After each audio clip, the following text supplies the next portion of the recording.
Welcome back, everybody. Thank you so much for sticking with me through that break. I am your host, Jeremy Lapidus. Welcome back to Sports by GSMC Podcast Network. If you were just tuning in, we just finished talking about South Carolina's dominant run through the season, what it means for women's sports, for women's basketball specifically, and the future.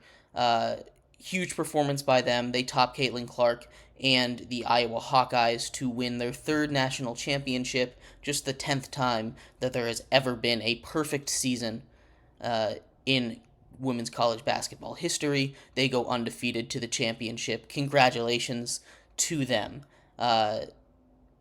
Very, very, very, very big performance by them. We're going to transition here into the men's Final Four. But before we do, if you would like to be an even bigger part of the show than you already are, all you need to do is go to gsmcpodcast.net.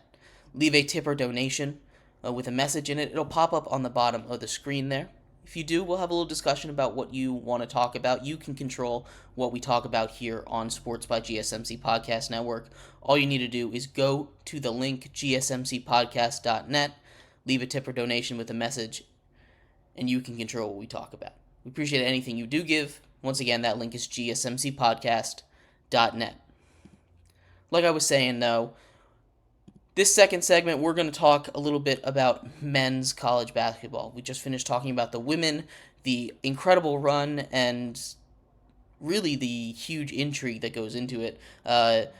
It was a better tournament than the men's has been. No doubt about it. It was much more entertaining. They had closer games, better storylines around. In the men, as good of a story as NC State was, it just didn't really quite match up to the same level of competition or closeness or feel of the game that the women had, at least this year. So that's awesome to see. It's awesome to see that in something as, huge as March Madness itself, you can have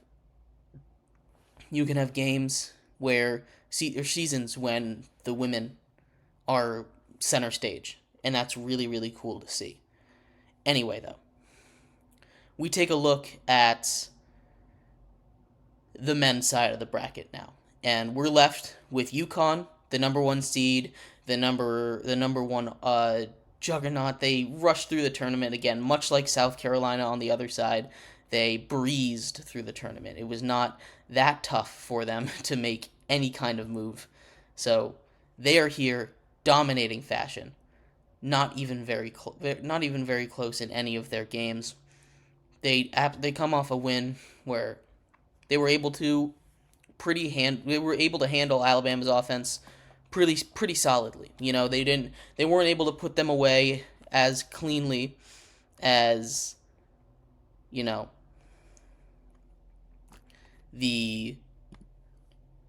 they weren't able to put them away as cleanly as they were able to do with Illinois when they went on that 30-0 run. But they were absolutely able to do it, and they now get a chance to face off in the finals for their second straight. They do. Purdue, who comes off a game where NC State never really had a shot.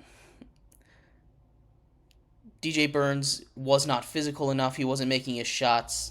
They turned the ball over way too often to really stay close. I believe Purdue led tape to tape, ticker to ticker. It wasn't a very close game, and it kind of felt like they were just being out physical, especially in the beginning of the game when NC State couldn't get a rebound to save their lives. Rebounding is such an underrated part of the game, because even when you're not having a good shooting night,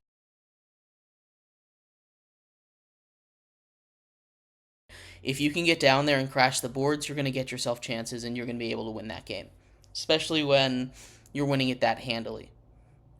It's tough for the other team to come back.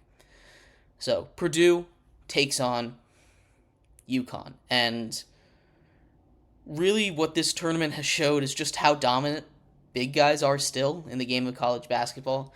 You think basketball, you think three-point shooting, you think these big skill guys on the outside, but the size is still the big killer in basketball. You see it with Zach Edey. You see it with Donovan Clingan, who's projected to be a lottery pick. 7'2", 7'4". That's going to be a fun matchup. I think UConn is still just, frankly, the better team. They have a deeper bench, better weapons all around.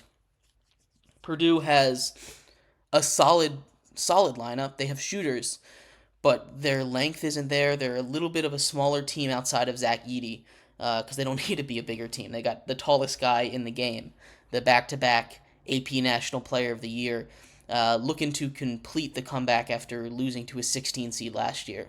And if they do, maybe that is the secret sauce. Maybe if you're a team that's struggling historically to win a national championship, all you need to do, go lose to a 16 seed, be a 1 seed again the next season, and then you'll run the table. We saw it with Virginia.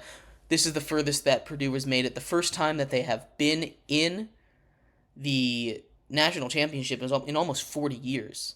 Last time they did it, they lost to UCLA, I believe, in the 60s. So it's been a long, long time. It's been a long, long time for Purdue, and they're finally back. I think this is a tough matchup. UConn was head and shoulders above the rest of the field when they came in, and they haven't really proved otherwise yet.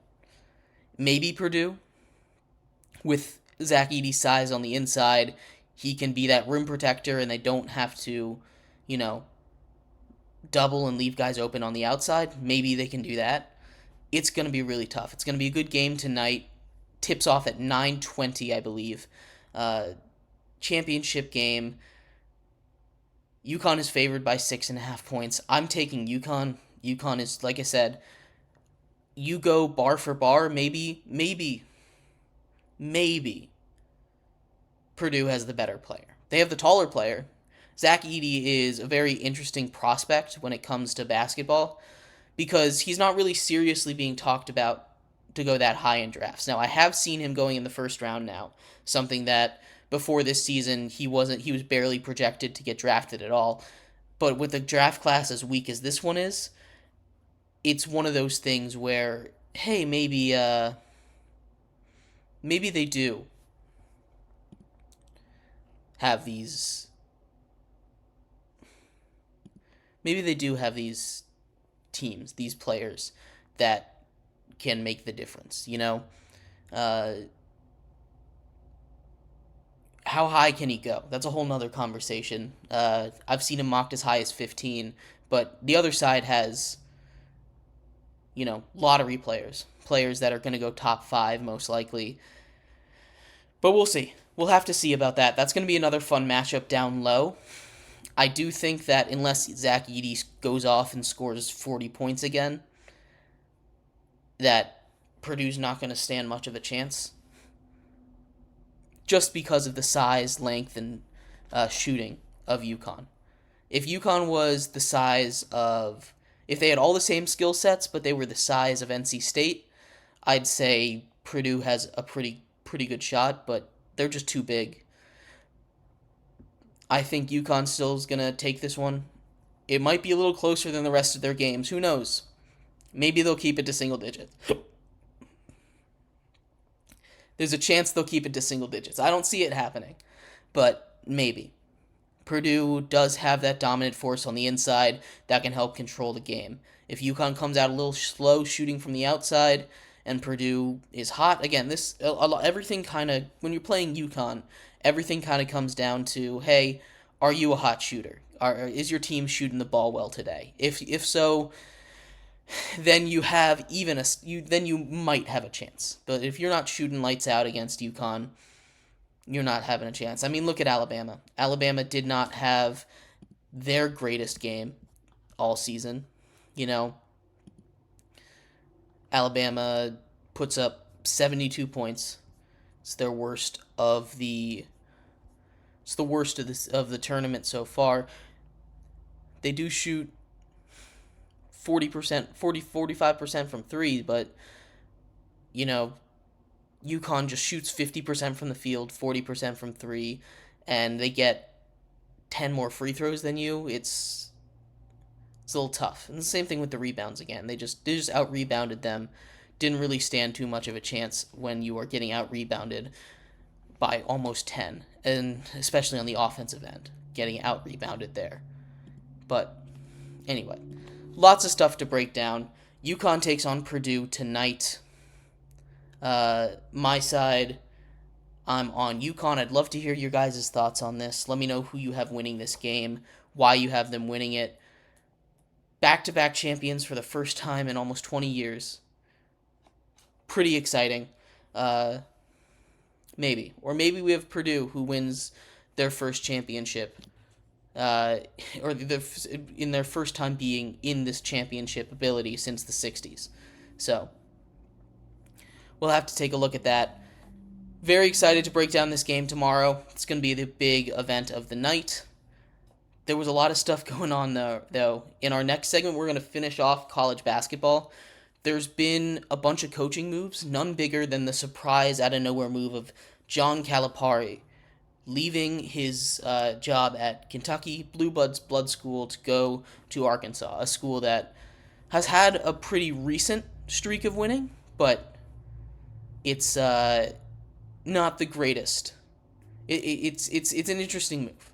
We'll talk about the pros, the cons, the benefits of having a coach like John Calipari there, what that might bring to the Arkansas program, what Kentucky is going to do, and so much more coming up in our next segment right around the corner. But stick around. We'll be right back on Sports by GSMC Podcast Network.